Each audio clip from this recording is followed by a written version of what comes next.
the prophet cannot tell us what Isaiah is saying, because Jesus commands it and makes an individual command for all of us to search the words of Isaiah. And when we do, we finally get it. And when we don't, we're left in ignorance. And we object to something we haven't heard before.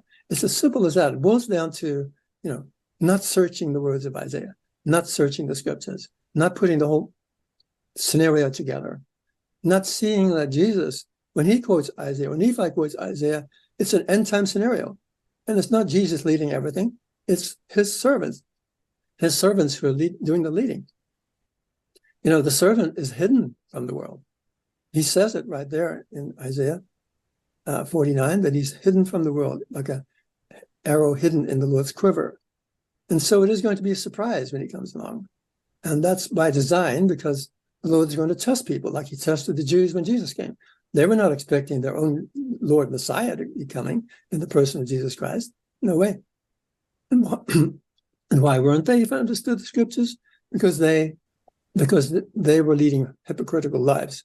And so are we, if we don't understand these things. Even they're told to us that we're leading hypocritical lives by claiming that we're this, that, and the other, when we're not keeping the Jesus commandment to search, or, being engaged in those things that we ought to be engaged in. Otherwise, we'll never know our role. And when our role needs to be fulfilled, that of Ephraim as the birthright tribe, then it'll pass us by. And if we're not saviors of the house of Israel, the Jews, the 10 tribes, and the Lamanites of today will be as salt that is lost its savor. It's as simple as that. Not just in the Old Testament. I was going to mention, like Black Elk speaks. Black Elk was a visionary. There were Native American visionaries who saw the coming of this person. In his case, it was likened to a black horse. And there were 6 grandfathers, and which I interpret to be dispensation leaders, and 4 sets of 12 horses from the north, south, east, and west. And the black horse came at the end. I think he was the 7th grandfather, and gathered all the elect, basically, as Jesus says in Matthew 24, from around the world, and led them to the happy hunting ground of the millennial age.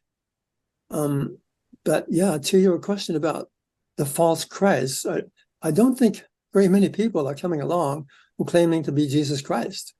But we've already seen quite a few false claimants of being a Latter-day David. The idea of the servant is in Isaiah, it's in the scriptures, it's the words of Jesus Christ. He himself talks about the servant in 3 Nephi 21. And again, people misinterpret that, saying it's Joseph Smith. No, it's not. It's not. It's an end-time scenario. Aren't you reading the text? But he's quoting. No, they just want to get it wrong each time. If they haven't done the searching, they will get it wrong. I think it is very imminent that his appearance is going to be imminent.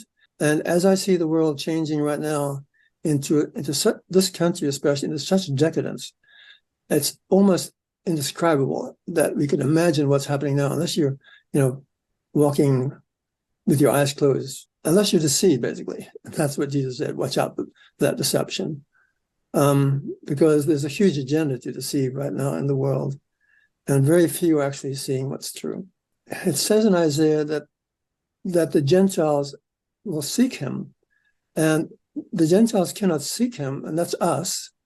We're defined as Gentiles in the Book of Mormon and Doctrine and Covenants, that the Gentiles will seek him, which is good, because the Lord cannot do anything unless people exercise faith that he will do that thing. As Moroni said in the Book of Mormon, he cannot do anything without our faith. So just as in Jesus' time, there were some believing that he was coming right then, and he did in the temple. Who was it? Zechariah and another person. And so we have to be exercising faith in the coming of such a person today. But, by the time he comes, I believe there will already be this division that I've been talking about, from those who are versed with the scriptures and those who are not. And a lot of people will go one way, and very few will get it right, I believe, according to the prophecies in the Book of Mormon especially. And we have those warnings from Moroni, how the Jaredites went that way, the Nephites went that way, and then woe to you Gentiles if you don't basically understand these things, because you'll be going that way. And it couldn't be plainer.